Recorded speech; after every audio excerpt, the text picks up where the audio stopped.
For years, custom finance software was something only big companies could afford due to the cost of developers. As we know, AI is changing the game and rewriting the rulebook. My name is Kevin Steel, fractional CFO with over 18 years experience, and I have built my own advanced finance app in Claude Code that is actively being used on my clients. It can do super cool things like build interactive dashboards, reports, there's a full AI layer that sits on top of everything. It can pull through data from different sources like HubSpot, Asana, Salesforce, etc. And it can also do individual companies, groups, forecasting, and bring everything together. So that's what we're going to cover today in this 1 hour live webinar, which I recorded on LinkedIn for about 130 people. Enjoy. Okay, cool. I think let's get started. So first of all, some introductions. So I'm Kevin Steel, chartered accountant, and I built this Inflective intelligence app, and I also work as a fractional CFO. And this app is being used live on my fractional CFO clients. So this isn't just something that's been used for a demo company. It's actually being used live to manage the finances of my fractional CFO clients. And joining me today is also Urosh, and Urosh is from Content Fueled. So if I just kind of share screen really quickly. So Content Fueled, they help do YouTube channels for founders, businesses, and do it in a really kind of cool, strategic way, really engaging. So if any of you guys are looking for any help with your YouTube, personal branding, etc., feel free to get in touch with Urosh on Content Fueled. So without further ado, let's kick off. So first thing we are going to cover is, let me just change the view. I'm going to show you how I actually came up with this idea and the kind of steps involved in building it and how you can get started if you're looking to kind of build something on Claude Code. So if I share screen again. Okay, so this app kind of started with me just installing Claude Code, and I literally just asked the normal Claude chat, how do I use Claude Code? And it told me exactly what to do. So once that was set up, I was like, okay, then let's maybe try to build a simple profit and loss account. So this is how this entire app started. I kind of installed Claude Code and thought, okay, let's try and build a P&L account. So profit and loss statement, this is kind of 6 months for your typical agency. Looks like something you might knock together, I don't know, 30 minutes, 60 minutes kind of thing in Excel. But if you think about it, you don't have Excel if you're building an app from scratch. You have literally nothing. You have a blank slate. So there's different things you need to think about, even just simply for a P&L. So like number one, so the engine of how it works. So kind of the costs are stored as negative, the revenue is positive. If you get one flipped sign the wrong way in terms of what should be negative, what should be positive, that will mean the whole statement will be wrong. We need the subtotals that need to always reconcile properly, GP, EBITDA, operating profit. We might want a log line. You will see there that separates actuals from forecast. And you have things like tax, depreciation, interest, which are their own rules, not numbers that anyone's typed in. So the engine is one thing you need to think about. Second thing you need to think about is the formatting. So you've kind of put together a simple P&L. So how is that actually going to be formatted? So you need to think about thousand separators, the right decimal places, currency values. You might want negative values in red. In my case, I've got UK dates throughout. You might want margin percentages shown beside, so the story reads at a glance. You need to think about the user interface. So you're probably going to want a kind of sticky first column and a frozen header as you scroll across the months. You might want color-coded headers, revenue costs, subtotals. You might want bold subtotal rows. You might want to expand and collapse sections that go from the summary into the detail. Then think about the user experience. So like, anybody using this, how is it going to work? Is it going to be a smooth thing for them to use? So immediately here, okay, you want the eye to land on the bottom line first. Kind of in this case, profit after tax. You might want to build in features like you hover over any number and it will kind of show you some detail behind it. You want to drill from the total to the nominal to show the underlying transactions. You might want to think about variance versus budgets. You might want to think about the features. So what else could be useful in a P&L? Well, scenarios might be useful. Budget versus actual might be useful. Little mini forecasts where you can remodel one line without disturbing the rest. KPIs and AI commentary built in might be useful. We might want to think about drivers. So like revenue from retainers multiplied by number of clients, headcount, growth. And if you change one driver, it'll change the whole P&L forecast. The kind of layout of the P&L itself. So is it responsive from like a big screen to a small screen? Do you want light mode, dark mode? How are you going to print this thing? Are you going to print it in PDF? Are you going to print it in HTML? Will it actually look good when you print it? Do you have page breaks in there so it prints properly? And you might want to think about some security as well. I will cover this in a lot more detail later on. But what I'm trying to get here is that even a simple profit and loss, there's lots of things to think about. You've got to think about how the engine's going to work, how the formatting is going to work, how the user interface works, how easy it is to actually use the features behind it, any drivers, the layout, the security.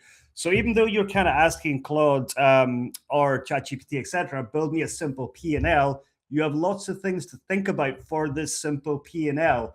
And this is basically the approach I took to designing everything. I looked at these kind of 8 key areas: the engine, the formatting, the UI, the UX, the features, the drivers, the layout, the security. And I used that and I built it and I looped every feature around those kind of key things. So once a P&L was a seed, we then built things like scenarios, mini forecasts, variance analysis, dashboards, report builders, knowledge graphs, intercompany recharges, group consolidation, etc., etc., etc. But that same build loop was followed the entire time. So if you've kind of got no coding experience and you wanted to get started using Claude Code, it's free to try, and it works by typing in plain English. And basically, it's all you need to do is go into Claude and say, how do I install Claude Code? It will tell you literally what to do.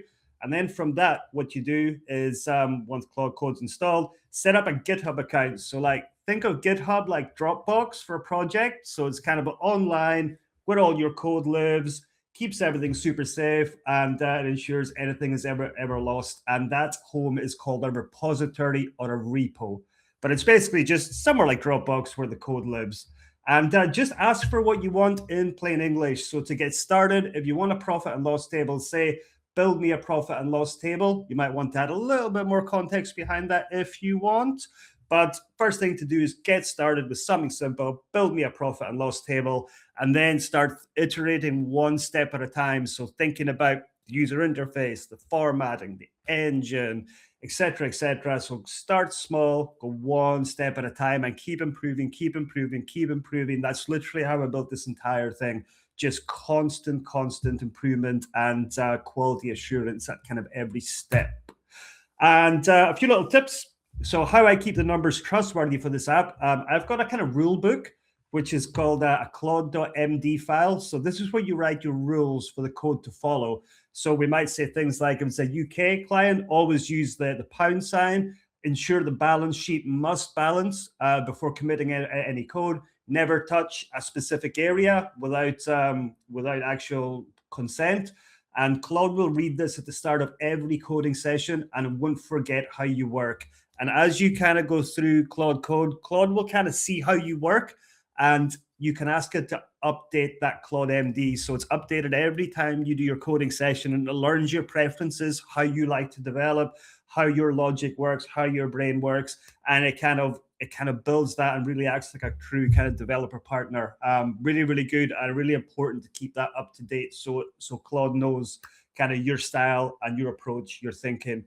We also have other things like invariant tests. So like there's things that must always be true in finance. Some numbers can never be wrong. The balance sheet must balance. The cash flow must reconcile. Totals must equal their parts. This is a test that's built in on any single piece of code that is changed, an invariant test. So this makes sure anything the code isn't committed that might make sure the balance sheet is unreconciled, for example. We have smoke tests as well. So a smoke test comes from engineering. So you power on a new gadget and watch for smoke if it kind of is going to blow up or anything. So what this does, a smoke test is a 4-second check at the end of any new feature I add that makes sure before any code is committed that this app will actually still open, so it won't actually break it. And this is a really good test just to have in the back end. And then a to-do list and a logbook. So I have a file called the backlog, and the backlog is basically the full feature list of things I want to develop in future. And if I'm brainstorming ideas, I can type into Claude, hey, add this to the backlog. Here's what I'm thinking. It might link into another area. Let's add this as a feature. We might want to brainstorm later on. So the backlog is important, and the change log is also important. So the change log is everything that has been done. So Claude will have a full history of all the changes we've made, and very, very handy to have both a backlog and a change log. So Claude knows exactly what's happened and what we're planning to do. And it's got your kind of working style saved in that Claude MD file. So if you are looking to get started, simply hop into Claude normal chat, say, hey, I've never used Claude Code before. I'm looking to get started. Can you tell me what to do so we can get set up and get going? Start from there, just speak in plain English. And I'd never done any coding before, use Claude Code, anything. You'll pick it up very easily. If you're a finance person, you'll be able to pick it up. It's fine. So that's just a little introduction in terms of how I actually went about building this. So second step we are going to cover now is I am actually going to run you through a live demo of the app. And don't worry, after I show you the demo, I'm going to cover the security in great detail because it's a finance app. So we need to be sure the security is pretty good, because anybody can release a fancy vibe coded app, whatever. But unless the security is actually kind of robust, it's quite important that is, because we're dealing with financial data. So what we're going to do here is we're going to run through. I'm going to speak really quickly because you guys will get the live demo link at the end of this. You can play about with it all you like, kind of thing. So I'm going to speak quickly. I'm going to speed run through these features, and I'm going to speed run first an individual company. Then I'm going to do a group consolidated demo company. So let's start the speed run. I'm looking at my phone. It's 12:13. So let's try maybe get this done in 20-25 minutes, because I want to leave time for security and, importantly, some Q&A at the end. So let's dive in. Try demo. So first place we land is the dashboard, but we're actually going to come back to this. Where I want to start is variables. So variables is everything in the background that links into all other parts of this app for building our forecasts, etc. So variables could be something off the profit and loss, the balance sheet. So for example, EBITDA, that's a direct line from P&L, gross profit, P&L, revenue, P&L. So these are things that pull through directly from P&L, balance sheet, cash flow. A variable can also be a formula. And with the formula, you'll see this formula help here. So you can do advanced formulas in Excel. So you can do ifs, you can do standard deviations, average, median. You can kind of do anything that you would need for kind of forecasting. There's some quite advanced stuff if we go into the formulas and how they are built. And we also have manual. So manual is for anything that you're just typing in that's not linked to anywhere else. Because we have connectors. So connectors, what this app can do is it can link directly into things like HubSpot, link into Asana, link into project management tools, link into Google Analytics, etc., and pull through data automatically on a live sync. So anything that's a connector means that it's data pulled through automatically on a live sync. And this works like Excel as well. So for example, if I kind of pull up an Excel here, and I go, okay, cool, we want these numbers as manual, we can literally just copy and we can kind of paste direct from Excel, and then the numbers will kind of update there. For every kind of part of this app, I've tried to make it as kind of Excel friendly as possible, so we can kind of drag things along. We can do Excel formulas. We can kind of navigate as you would expect in Excel by keyboard, all that kind of good stuff, because we're finance people, right? So what makes logical sense? Make it kind of Excel friendly in terms of the formatting, the formulas, and navigation. So I really, really focused on that when building this in terms of the variables and in terms of when we come on to the forecasts, etc. So we have different views here. We've kind of got all, we'll see everything. We also have a library. So let me just zoom in. So library, this is a preset list of kind of KPIs that could be quite useful. And they're also split by either industries. So you can see SaaS, agency, e-com, marketing, professional services, hospitality, etc., or by concern. So what are you worried about? Is it growth? Is it efficiency? Is it unit economics? So for example, growth, we'll see everything that's kind of related to growth. And then if we kind of click one, we will see, okay, what actually is this? Annual contract value, blah, blah, blah, blah, blah. What's a healthy range? What's a benchmark? What's the definition of it?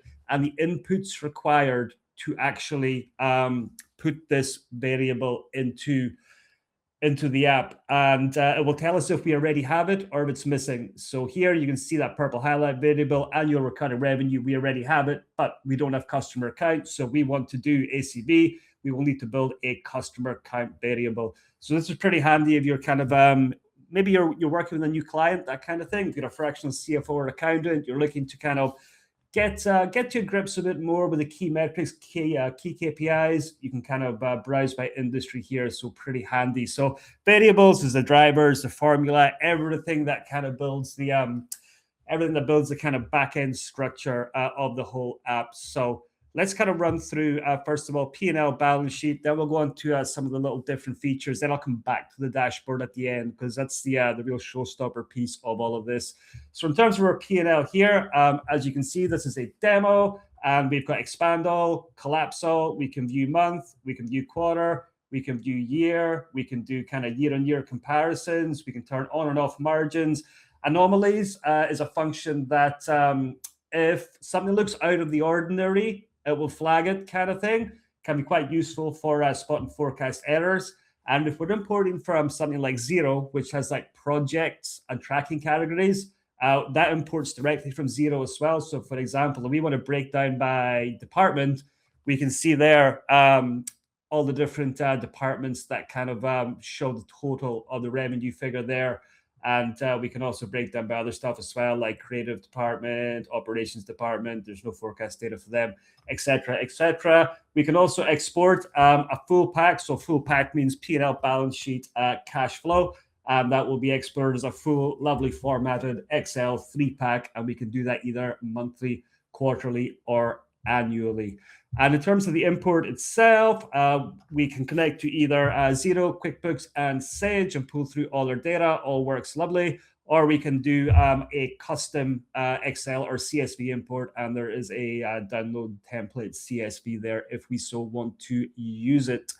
And in terms of the mapping, fully mappable nominals, etc., all that kind of good stuff. So for example, we can edit the P&L structure. We can put in whatever we want, close the structure, and we can kind of re-add to any kind of nominal or group that we want. So we can design the P&L how we like. We can set a VAT code in accounts. We can set a timing profile on accounts as well. So fully customizable. The exact same is true for the balance sheet. We have kind of mini forecasts as well, kind of what-if analysis. We can turn these on and off, quite useful if we're playing for scenarios. Or in the case that maybe you've got a nominal code, let's say a revenue nominal code. Some customers pay same month, others pay net 30, others net 60, others net 90. Some customers might have different VAT rates, etc. So if you're kind of building a forecast for one nominal account, you can build in the different VAT, the different customer payment terms, etc. In there, and again, turn them on and off if you want for good kind of scenario analysis. Then we have our kind of forecast screen here. In our forecast screen, it will break down and show us what things have assumptions behind them. So maybe they've got a mini forecast, maybe they've got a variable, what's empty, what's linked by a formula, what's auto forecast. So an auto forecast is, for example, we could click here and we can do an auto forecast against a few different forecasting methods. So we can do like seasonal, linear trend, exponential smoothing, weighted moving average, growth rate, etc. And this little green, that will turn either green, amber, or red, depending on the confidence of the model. So for example, if everything had 300 for the last 12 months, well, it's going to be 100% confidence because it's pretty obvious it's going to be a good forecast for 300 for the following months. We can also add in a future account. So future account is something that doesn't appear in the source system P&L. So if you're importing from Xero, QuickBooks, Sage, it would be a nominal code that is not there. But maybe for forecasting purposes, you want to add this account here as a future account, and that will link through fully to P&L balance sheet. cash flow, etc., etc.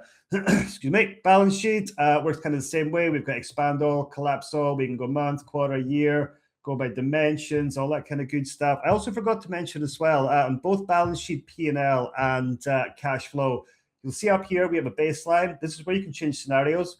So we can pop a scenario, different ones on, and it will kind of update our data in real time. So really easy for us to kind of go into our different scenarios and see what we are looking at in terms of data change. And again, we can turn on a scenario and do our full Excel pack export if we want to. Mapping works the same as P&L. Don't need to cover that. Age debtors and creditors. So one kind of annoying thing I find about software tools is that they might use an average for DSO, DPO kind of thing. But with this, you can kind of import the debtors and creditors, and you can split them out exactly the way you want for every individual invoice, depending on its bucket kind of thing, which is really, really handy for getting a little bit more accurate in terms of your cash flow. Or maybe there's things that you might just want to hold, so you don't want to release that item at all. It might just be held on the debtors or creditors ledger for whatever reason. So there is a kind of hold functionality. So nothing will be released to the balance sheet unless you wanted to. Age creditors works pretty much the same. Prepayments and accrued incomes. So this is kind of all automatic scheduling for prepayment and accrued income. So we kind of take a rough example here. Let's do a new prepayment. Let's call it rates. Prepayment. What's the line? Rates.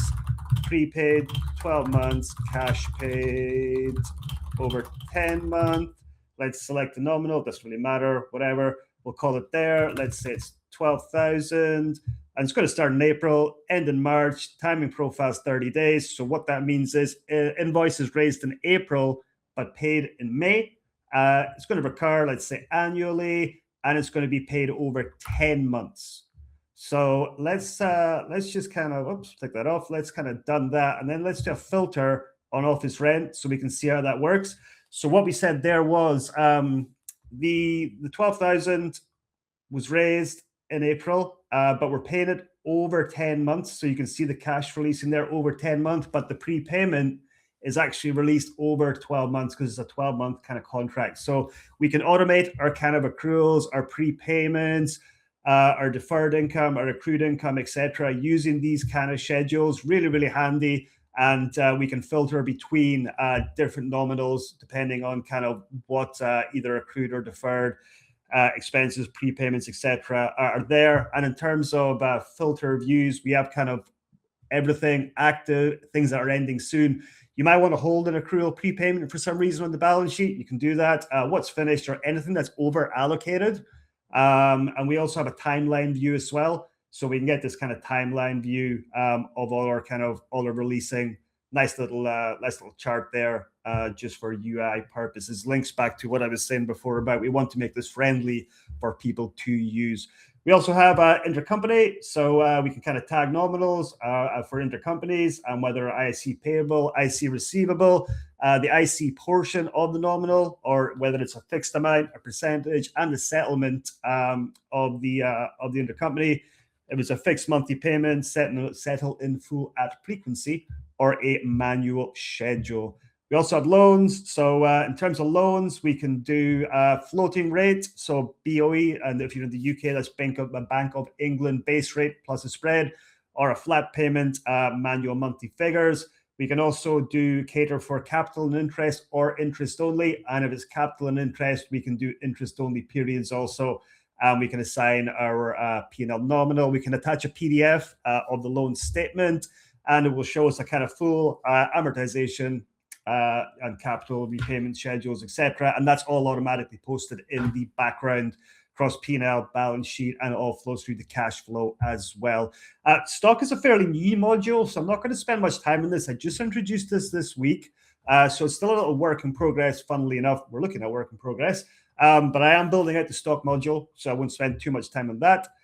Fixed assets, we can split between kind of tangible, intangible, cost basis, residual value, any VAT code on it, the start month, monthly override, NBV at lock, method, straight line, reducing balance, etc., etc. And we can also kind of show our schedule there as well. And again, all auto posted in the background once you've entered the information here. It'll forecast all the way out.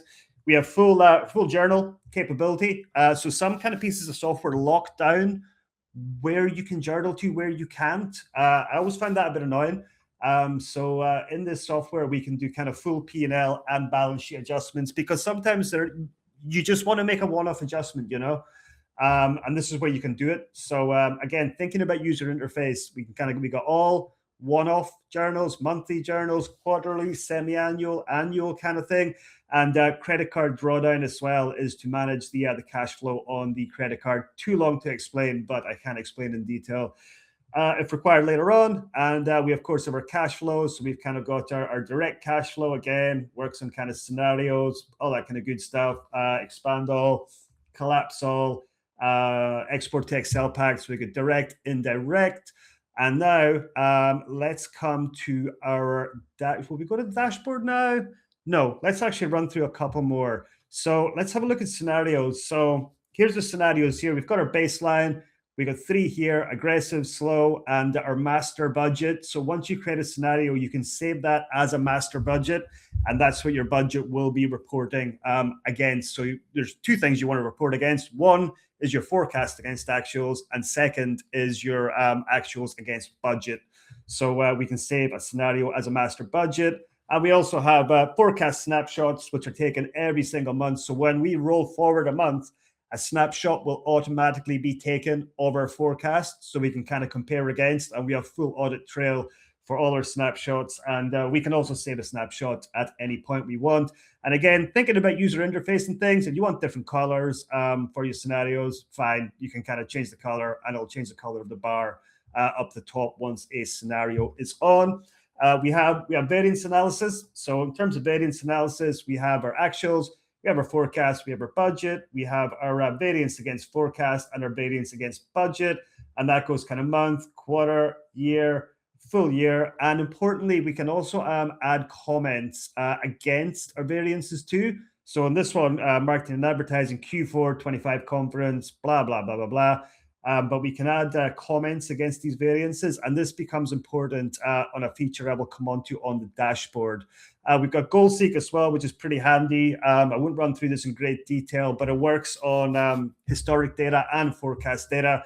Basically allows you the feature where if you've got EBITDA, if you dragged across for revenue, it doesn't work in the demo, but if you dragged across revenue, so your revenue increased by 20%, it would show difference on EBITDA, difference on GP, difference on cash flow, etc. So you can kind of start to build out some different examples. What would happen if your OPEX reduced 10%, your revenue increased 20%, all that kind of good stuff. So really handy for planning, and that works on actuals and forecast data.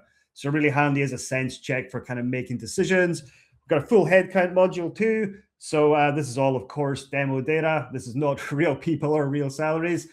So we can add in their name, their role, their salary, start date, when their end date, and any notes as to who they are. We can add them into different departments. We can get a kind of full cost breakdown at the bottom. We can get costs per department. And we can also get an org chart, which is very kind of handy for board packs, etc. So we can see the kind of full-on cost for everybody in each department. And we also have a valuation module, which again is a kind of new build. I would like to sense check this more, but I'm pretty happy with it. But it works in some really cool stuff. So we've got like QOE, normalization adjustments. So any add backs kind of thing, any deductions, valuation methods, DCF, transaction comps, so comparisons for normal kind of multiples, etc. Football field for variables, EV to equity bridge, where we can add or remove any things we want.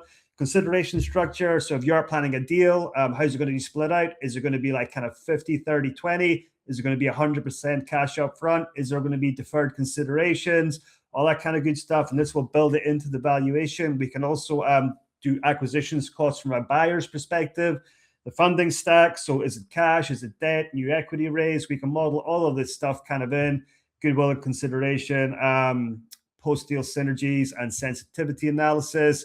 And then we have our settings in the background, so kind of our organization settings. We can do kind of full light or dark mode across the entire app. This works across every single place. And we can do our kind of client name, financial year end, horizons, lock months, any context for the company to feed the AI model, and client-side encryption. So what client-side encryption means that if you're working with a particularly sensitive client in terms of their data, their operations, if you turn on client-side encryption, I can't read any of your data if you are a paying customer. It's completely encrypted, and I will come on to more of that in the security aspect. We've also got integrations, so we can obviously link to Xero, QuickBooks, Sage. We can also link to stuff like HubSpot, Stripe, Google Analytics, Monday, Google Sheets. We can pull macroeconomic data from government sources. And now that I've got really good at building these integrations, can spin one up in less than a week if we need one to connect directly into another piece of software and pull that information through into the variable section. We also have a tax section, so we're setting our kind of withholding rates, our different pension, NI rates if you're in the UK.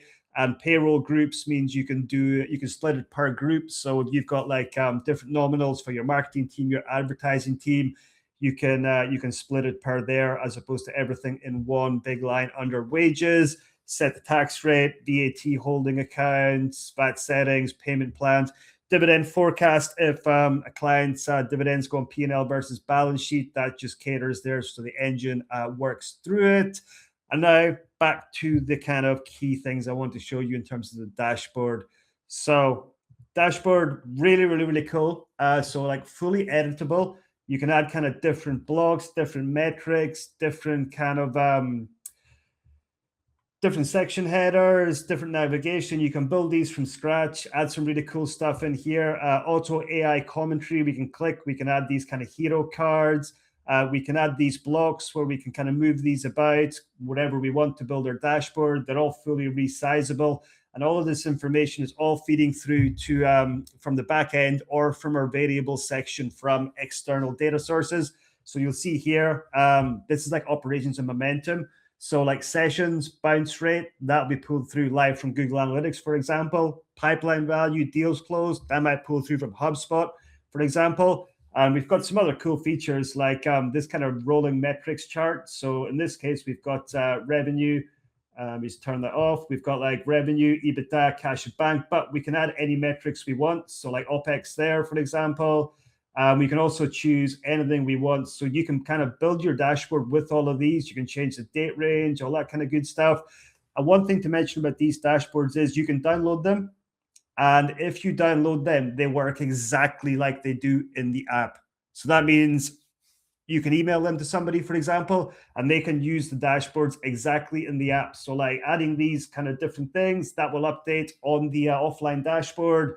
Really, really handy if you just want to send it to people who don't actually want to log into the app. We've got kind of a cash runway, P&L waterfall, EBITDA per scenario, covenant monitor for debts, etc. Variance heat map. So you remember I mentioned we can add comments on variances. So this variance heat map October, November, December, January, February, March.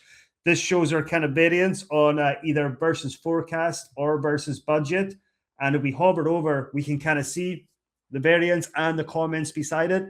So really, really handy if you just kind of want to have a look at your variances. You can hover over, see your comments each month against other versus budget or against versus forecast. Really, really cool dashboard feature. And again, all works offline. Top variances there, top adverse, top movers, or age debtors, creditors there, and a little kind of milestone timeline. So you can edit your milestones. So you might want to add in things like accounts and tax return due whenever, product launch due whenever. So if you're preparing the dashboard as kind of part of a board pack almost, milestone timeline's pretty handy. And also the other key thing we've not touched on yet is the AI features. So the AI speaks to all of the data in the entire app, and we can ask it absolutely anything. It can even create dashboards for us. So we could even say, okay, make a dashboard. So create a dashboard for a weekly leadership review, cash pipeline, top KPIs, and a budget versus actual block. And if we hit send and we wait about 45 seconds or so, then the AI will actually create this dashboard for us. And I often find it's better for the AI to create the dashboard. And then once the AI has made the dashboard, then I will just go in and kind of add what I want, play about with it, remove what I don't like, kind of thing. It's really, really good to get from like 0 to 1, so you can have something to play about with that works, and then you can just edit any way you see fit. So let's just give it another 20 seconds or so, and hopefully this dashboard, there we go, that's the dashboard generated now. Your dashboard is generated, blah, blah, blah, blah, blah, blah, blah. Okay, fine, it's telling you what it does. So we kind of go out of here. So this was then generated live. And that's the AI kind of generating this dashboard simply off the data in the background. And we can have multiple dashboards. So you can have like a marketing dashboard, a sales dashboard, finance dashboard, whatever. And AI can generate all of that kind of stuff. In terms of the other AI features as well, you can literally ask it anything in a free in a kind of free chat box. You don't have to use these prompts. You can ask anything about any single point of data or information that's contained in this app. So if you imagine it, you've got all your finance data, you've got all your other data sources linking from HubSpot, from Google Analytics, from whatever. You've got lots of really good data in here, and the AI sits on top. You can query anything about it. You can do things like variance review, goal seek, save scenarios, and it will also build and save scenarios for you, which is really, really kind of handy. Make a dashboard. And also what we can do, we also have this intelligence module. So this kind of links into Outlook, Gmail, and meeting note tools, and it will kind of pull through that information, and it will create a Wikipedia based on that information. So the Wikipedia, like let's say this random person, Sarah, it will pick up any emails from Sarah or any meeting note comments from Sarah, and this will all be saved in this intelligence module. So why is that useful? Well, number one, you've got all your information coming through, and you can kind of view the Wikipedia there. But also importantly, at the AI kind of module. So now if you think about it, we've got our finance data, we've got our non-finance data. Now we've got all relevant emails, we've got relevant meeting note transcripts, we've got everything in one place. We can use the AI to query and ask questions on top of. So really, really kind of powerful AI features, and works for OpenAI and Anthropic, whichever you prefer. So really, really, really powerful AI layer on top of this. It works really well. It's very, very good. And also you can ask AI how to use the app, not just the data. So if you're unsure how to do something, just ask, and the AI will tell you exactly where to go and how to do whatever you want to do. And finally, we have the reports function, again, generate with AI, but we have a full kind of monthly report builder. We're doing kind of your traditional board packs, month-to-month comparison, balance sheets, cash, KPIs, etc., all kind of fully kind of customizable. Lots of things we can build, etc., in there. And again, best starting point is ask AI what you want to kind of see as part of your monthly board pack. It'll build it. Then you can refine it from there. There's lots more I could cover, but I'm running short on time, so I'm just going to exit demo and go to the group and just go through kind of group really, really quickly. So again, group dashboards function the same as individual company dashboards. We can kind of change which company we want to look at for individual kind of dashboards here. We've got our dimensions and stuff as well. Overview of the group, the members, so who's in here. And when we're looking at consolidated positions, we can choose scenarios per group company. So like we could do this group company on baseline, this one on aggressive, this one on worst case. And this division is a group within a group. So we might want that group within a group company to be on best case, that group within a group company to be on slow recovery. And then if we reconsolidate, then it will show you that position for each scenario per group company. And if we were wanting to add an acquisition to the group, we can add an acquisition target.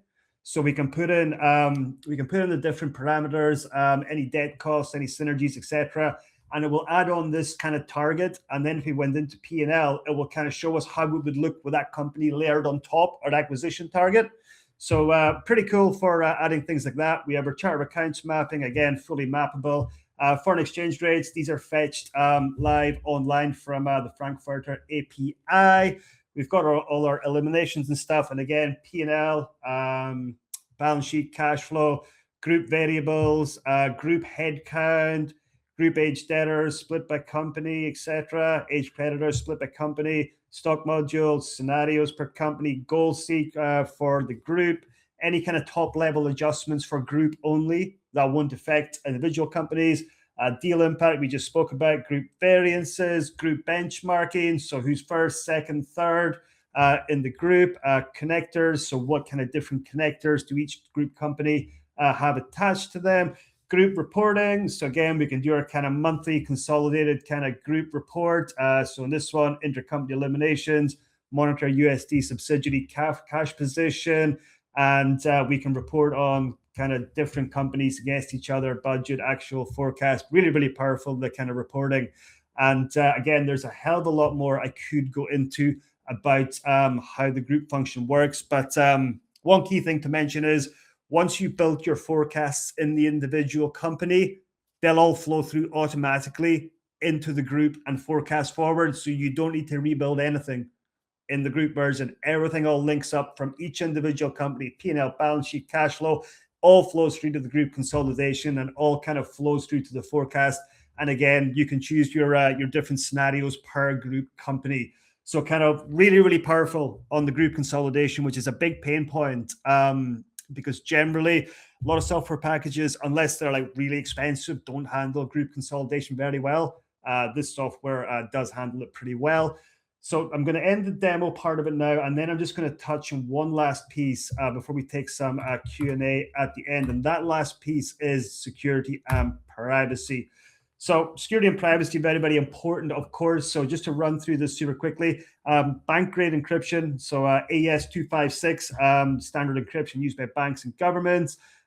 Your actual key is derived from your own password, never leaves the device, decrypted only in memory when you work, re-encrypted and cleared on lock. So when you close the app, it's immediately re-encrypted, and optionally seal any individual client. So that's that encrypt client I was speaking about. So if it's a particularly sensitive client, I won't be able to read the data, or anybody else at Inflective can read that data.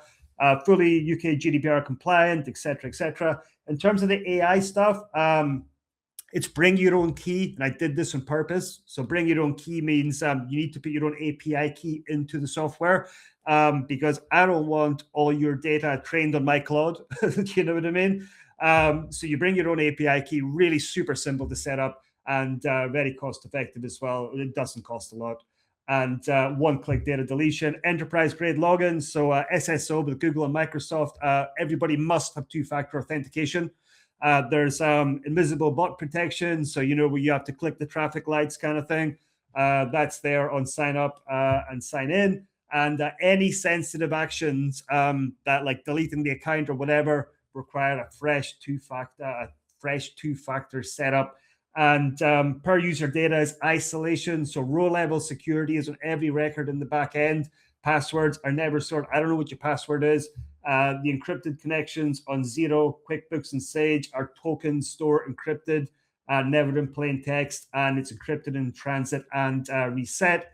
And then more detail around here. I know we're short on time, but in terms of kind of like how the actual encryption and key management works, the AI privacy we spoke about in terms of it's your own API key. It's not my API key. Authentication and access in terms of the 2FA, single sign-on, etc., and data handling in your rights. So Inflective is built to UK GDPR standards, encrypted on AWS, row-level security, etc., etc., etc. And before I do this app as a public launch, so the demo launch is a demo company, right? So it's cool. Even though everything's very encrypted in the background, I will be getting what's called a pen test done, so a penetration test. So this is where I hire a cybersecurity company and ask them to hack it, hack the software, try and break it using swarms of AI bots, using ethical hacking, all that kind of good stuff. And I feel that's really important to get done, even though the security is pretty damn good. Before releasing to public, I'm getting a proper penetration test done so we can be sure it's really kind of good security. And on that, I will end that note. We'll take some Q&A for 5-10 minutes, and then I will give you the link where you can log in right now and access the demo company at the end. So let's do 10 minutes of Q&A, then I'll give you the link, and then you guys go to the link, log in, use the app, go crazy, and give me some feedback. So let me come off share screen. I'll stop sharing, and I will bring Urosh back. Hey, Urosh. Hey, I had this special, I don't know how to say it, position when I was like, I was looking at how you build this app from ground up, and like I was on the first webinar I think that you had for this app, and what was then and what is now, I mean, it's a beast. So congrats on Yeah. that. Thank Really you very congrats on much. that. Yeah, so let's go into questions. So the first question was regarding the security and how it handles security. I think you mentioned that. So Steve, if you have any more specific question, just let us know in the comments. The next one is from Milan. Looking forward to hear your thoughts on how AI and real-time data are changing forecasting accuracy. Yeah, definitely. So AI and real-time data in terms of changing forecasting accuracy, it all comes down to one thing, garbage in, garbage out. You can have AI, you can have real-time data, all that kind of good stuff. But unless your source data is actually accurate, what's the point in real-time data or AI analyzing real-time data if it's all garbage anyway? So like getting, in terms of finance, getting that month-end close done, really, really solid, making sure all your accruals are prepayments, et cetera, et cetera. The data is as clean as possible every single month. And also in your source system. So if I'm pulling through from HubSpot, I need to be sure that data is actually good for me to analyze and report on. So if I'm working with a fractional CFO client, for example, I need to say like, okay, so your HubSpot data, I'm relying on that being correct. So what I would recommend is maybe every week, ask whoever's responsible for that HubSpot data, set up like a half an hour kind of recurring task in their calendar every week, run through a little mini checklist or get AI to kind of run through that mini checklist, whatever. But AI and real-time data is great, but if the data is garbage, it's pointless. So clean data is absolutely key to everything. Garbage in, garbage out, right? Garbage in, garbage out. You got it. So the Stephen also asking, like, how does the app, I presume, handle the FX, multi-currency transactions, multi-FX reporting P&Ls, cash flow, balance sheets, etc.? Yeah, definitely. So in terms of the FX rates, they will be taken historically from API directly from the Frankfurter API. And if we are going to consolidate, let's say the month of April, we've got a US entity, a UK entity, and let's say the group is presenting in GBP. So we will have we will have the exchange rate there pulled already through from the API. So the USD company will be translated into GBP for the group consolidation kind of thing. And in terms of future exchange rates, what it does is it just takes the most recent month and uses that kind of as the point for future exchange rate and currencies. The reason being, like, we all know all the kind of socioeconomic, political things happening in the world at the moment, kind of thing. Trying to put in some forecast, whatever, of exchange rate, I don't think it's worth it. Maybe it is. I don't personally think at the moment because things are so volatile in the world and the economy. So for future, I simply put in the last known exchange rate, and that exchange rate updates every month after the month is closed. Awesome. So Ben is asking, will you be aiming to get CE Plus certification? CE Plus, Cyber Essentials Plus. I will indeed, yes. At the moment, I have not done it because this is still like an early access product kind of thing, and I've not actually released this to any paying users, anything like that. But Cyber Essentials Plus is definitely one thing I will be looking at doing because security is really, really important for a finance app. So I do not have it now. I've not even got any early testers yet for this app kind of thing. But one thing I will mention is once I share the link to the app, there is a little feedback get early access button. And if you click that, if you want to be an early tester and you want to help me kind of spot bugs, you want to kind of help request features for the product, I can kind of roll you out on the early tester program and give you kind of full access to the app. But I will only be accepting a very small number of our early testers to work closely with. And then once the app does go live, I'll give early testers heaps of perks, like free unlimited use for like 6 months, a year, whatever. I'll figure it out and give them priority support and give them priority preference on building any new features they may want to see. So if anybody does want to be an early tester, I'll show you at the end when I share the link. Please just let me know either by filling out the very, very small form or giving me a shout on LinkedIn. All right. Yeah, the security side sounds really impressive, but people would like to see how the hacking goes. So I'm sure you're going to update us on. Oh God! Yes. I will actually probably do another webinar after the hacking's done and kind of share the full report and all the tests, all that kind of things. And yeah, we'll see what happens. But I think that would be a really good one to do a webinar on, kind of thing. Run through the whole process, kind of exactly what's flagged as wrong, all that kind of good stuff. But I've taken a very kind of security first approach, like within my knowledge kind of thing. I think it's pretty damn solid. But of course, I'm not a kind of super cybersecurity guy or gal who's like a mega expert in this area. But again, that links back to getting that penetration done, getting cyber essentials done, all that kind of good stuff. Before any paid users come on board, we want to make sure it is as secure as possible. And that also links to insurance, right? We need to get these things in place for the insurance to make sure everything's all fine on that front too.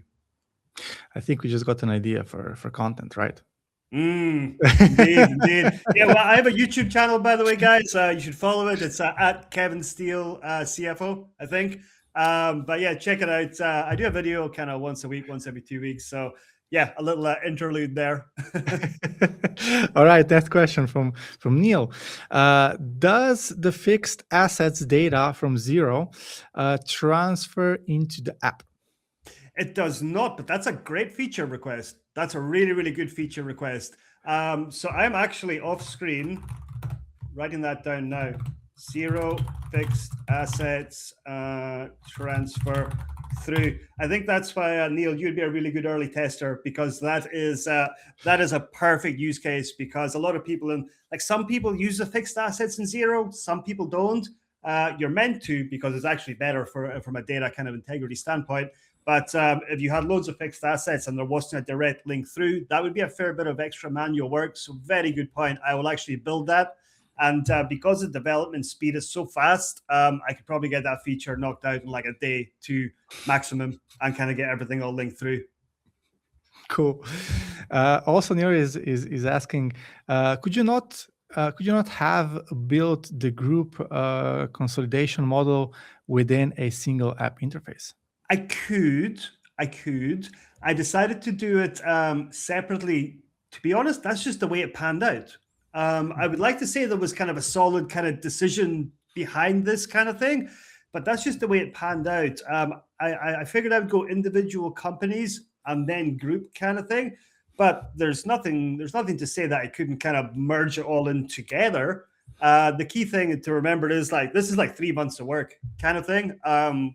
From somebody with that absolutely no coding experience. So, hey, building it into one kind of module might be a good idea. You can have group, you can have your individual companies underneath, maybe one to look at for development kind of stage 2 for sure. Cool. So LinkedIn user would like to be the tester for the app. So LinkedIn no user, problem. get in touch with Kevin. yes, LinkedIn user. Thank you very much. LinkedIn user is my favorite user of all LinkedIn users. So let me actually share screen and show you guys how you can get access to the app and how you can be an early tester. So if I share screen again, and kind of go to entire screen here. So you will see up the top here, app.inflectiveintel.com. So that's app.inflectiveintel.com. I can't zoom in here because that's the actual kind of browser. Could you just like paste the link into the chat? I can, yes. Oh. There we go. You move it a little bit, move the window a little bit because it just covers the live and okay, awesome.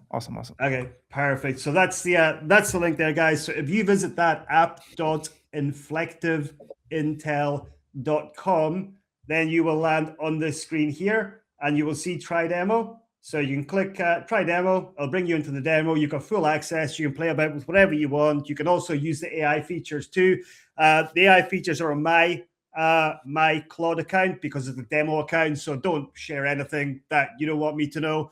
Just ask questions about the app, etc. And you've got the group demo there as well. And 2 bits of feedback. Number one, in the app, you'll see this kind of feedback bubble at the bottom. If you don't want to be a tester or you just kind of want to give me some one-off feedback, hey, like give me a rank. Okay, Kevin, you're trash. You're getting 1 star. I hate this app. You suck. Go back to finance and stop coding. That kind of thing. If you really hate me, and if you want to reply, pop in your email. And the second way, if you do want to be a tester and get a bit more information, you can see in the top here, get early access. And this will be like name. So like LinkedIn user, you would type in your name there, LinkedIn user, email, company, role, accounting stack, team size. And then if you want to be an early tester, just say like, I want to be an early tester or whatever, click request access, and I will get an email with your information, and I'll be in touch in due course. I can only take like 5 to 8 early testers. So the more info you can give me on why you want to be an early tester and kind of and your background, etc., would be pretty handy. The other way to get early access or be a tester, you'll see here, or get early access. It opens the same window, but you'll see it on the kind of on the main screen there. So yep, as a reminder, it is app.inflectiveintel.com.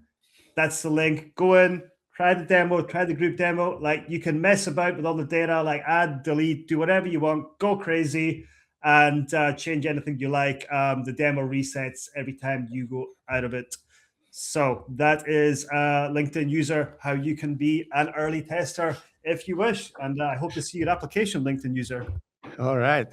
So Justin is wondering, are you aiming to provide this as a product to clients you work for as a fractional CFO, or are you also aiming to sell to general clients? Sure. So this app is actually being used live on all my fractional CFO clients right now. This is the tool that drives their finances. I give them the dashboards, the reporting, pull in all the information, kind of do the analysis. So it's actually being used right now on my clients. And in terms of selling the tool as a product, when I first started developing this, I was like, you know what? No, this is just like something to make my life easier, etc. But the couple of early people that have played about with it, they keep saying, look, you need to kind of sell this. You need other people to use this. You should make this into a product. So I think I probably will, is the honest answer. Assuming we get decent demo feedback and assuming the early testers who will have full access to kind of do whatever they want, like it, find it useful. If it solves a problem in the market and I can make people's lives better, then, why not? Cool. Yeah, I think that's it. Perfect. Oh, good. Well, in that case, ladies and gentlemen and LinkedIn user, I hope you enjoyed this webinar, the run-through, etc. And special thanks again to Urosh for co-hosting and helping out with the questions. I remember content fueled. If you're looking for any YouTube, personal branding, etc., give Urosh a shout, connect with him on LinkedIn. And yeah, that's a wrap for this one. And final reminder, I have a YouTube channel too, at Kevin Steel CFO. So youtube.com/Kevin Steel CFO. And yeah, check out some of the videos and stuff. And yeah, we'd love to hear your feedback. Hopefully everybody doesn't give me a 1-star review and say it's trash. But hey, let's find out. Thanks, everybody. Thank Bye. you. Bye-bye.